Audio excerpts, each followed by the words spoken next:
반갑습니다. 네, 안녕하세요. 자기소개 좀 부탁드릴게요. 네, 안녕하세요. 저는 외국계 IT 회사에서 영업을 담당하고 있고요. 7, 8년 정도 된 것 같습니다.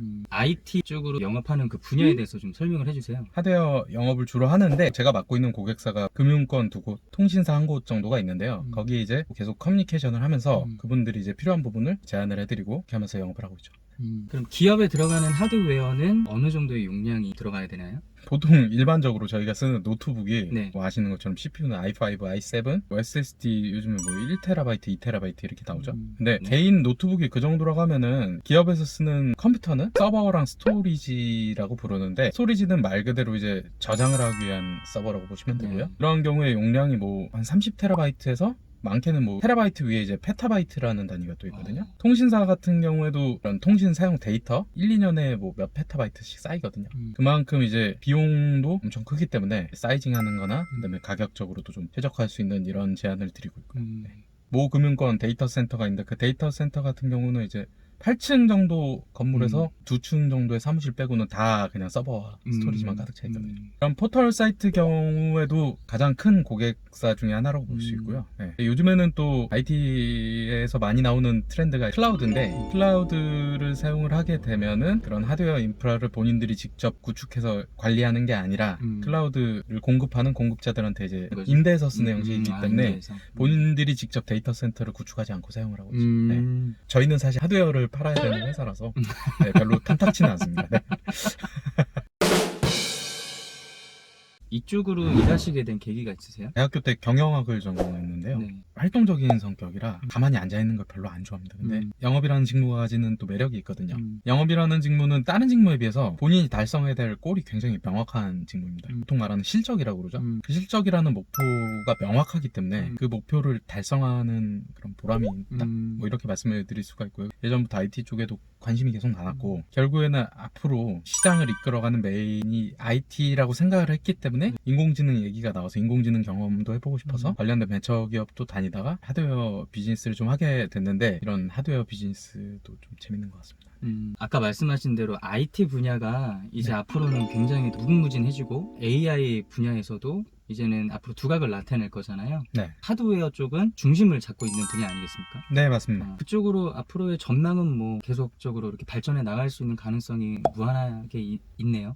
네, 그렇죠. 결국에는 지금 자동차도 보면은 네. 자동차가 전통적으로 내연기관 자동차는 약간 IT랑은 별로 관련이 없었는데 지금 대표적인 전기차라고 할 수 있는 테슬라 같은 경우는 그냥 일반적인 내연기관 자동차의 시장을 벗어난 제품이거든요. 결국에는 그 안에서 전기가 돌아가고 모터가 돌아가는 과정 자체가 컴퓨터로 다 이루어지는 거기 때문에 네. IT 인프라는 계속 확장이 되고 필요한 부분이죠.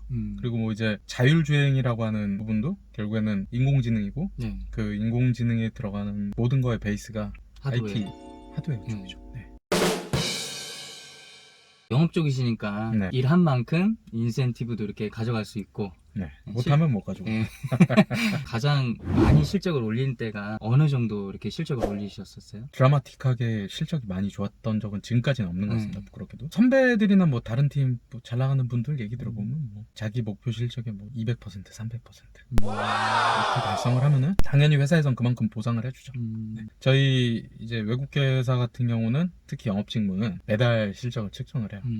그걸 통해서 사실 연봉 같은 경우도 6대4, 5대5, 7대3 외국 회사들이 다 그렇거든요. 그러니까 뭐 일본 회사 빼고 유럽이나 미국 쪽 회사들은 다 그렇다고 보시면 되고요. 이제 매달 그 실적에 따라서 월급이 이제 요동을 좀 치게 되죠.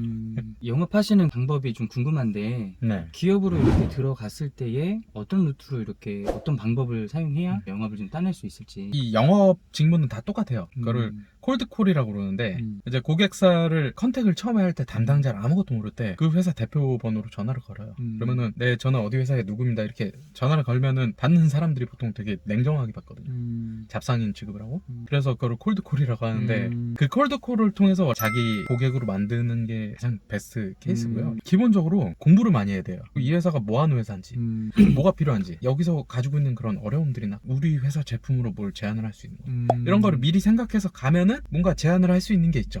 최종적으로 결정은 사실 가격이거든요. 저희 같은 IT 같은 경우는 뭐 저희 비즈니스 파트너 업체들이 굉장히 앞에서 영업을 열심히 띄워주십니다. 그러면은 제가 이제 맡아야 되는 거는 알맞는 제품을 제안하고 그 알맞는 제품을 고객이 원하는 딱 예산, 가격대에 맞춰서 공급을 할 수 있는 게 중요하거든요. 실제로 고객이 필요로 하는 그런 가격, 이런 부분도 제가 다 관장을 하고 있기 때문에 그런 식의 비즈니스 영업들이 좀 많이 일어나고요. 네. 솔루션을 점검을 해주시고 그거에 맞는 물량을 이제 공급을 해주시는 그런 그렇죠, 역할이시라는 거죠. 그 사전 조사를 통해서 계획된 포트폴리오가 필요하겠네요. 그쵸. 맞습니다.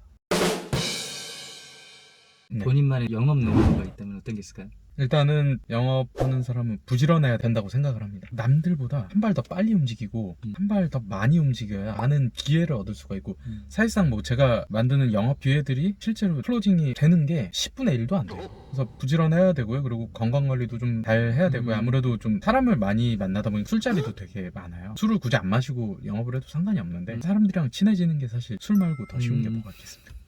술 많이 마시려면 운동도 열심히 하고 비타민도 잘 챙겨.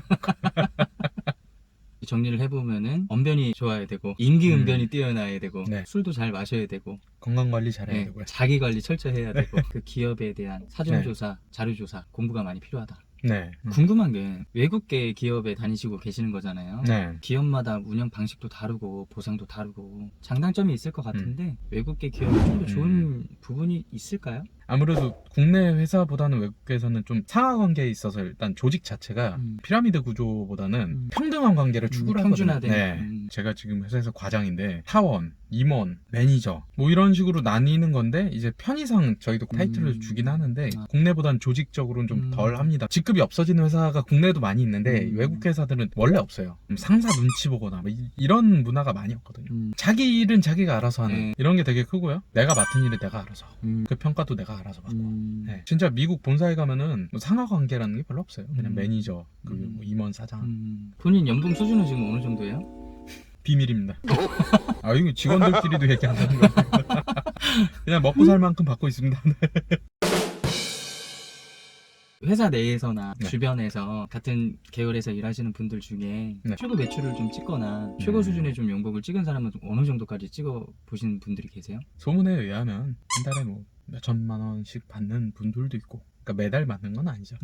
만약에 1년 실적이 200%다. 그럼 연봉이 2배 되겠죠. 외국계 기업은 좀 복지는 좀 좋은 편인가요? 저희는 근데 외국계 회사긴 한데 상당히 오래된 외국계 회사예요. 한국화된 부분들이 많아서 복지는 되게 좋은 편입니다. 저희는 자체 유치원도 있고 자녀 학자금 다 대주고 헬스비, 휴대폰비 이런 거 다 대주고 가족 의료실비 보험 이런 거 가입해주고.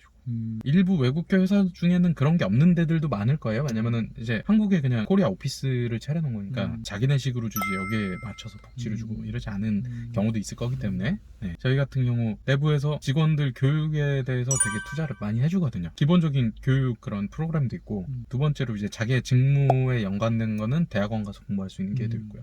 영업직에 하시는 부분에 있어서는 만족하고 계시는 거예요?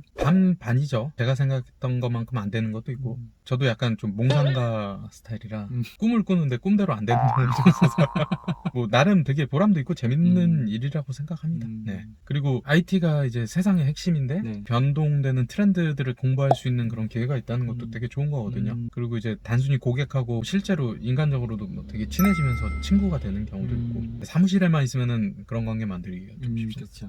적성에는 맞으시다는 거네요. 네, 적성에는 맞는데 좀 잘 좀 해야 되는데. 오늘 시간 내주셔서 너무 감사합니다. 네. 제가 더 감사드리고요. 네, 이상으로 BM토크였습니다. 저는 더 좋은 영상으로 찾아뵙도록 하겠습니다. 고맙습니다. 네. 수고하셨습니다. 네, 감사합니다.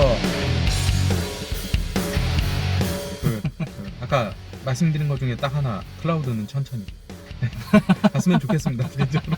클라우드가 빨리 활성화가 되면은 덕질이 이렇게 좀 줄어들어요? 그렇죠. 아무래도 기회가 많이 줄어들죠. 되게 자기 만들어내는 게 아니죠. 답답합니다. 그래서 별로 안 좋거든요. 클라우드 비싸고 사실.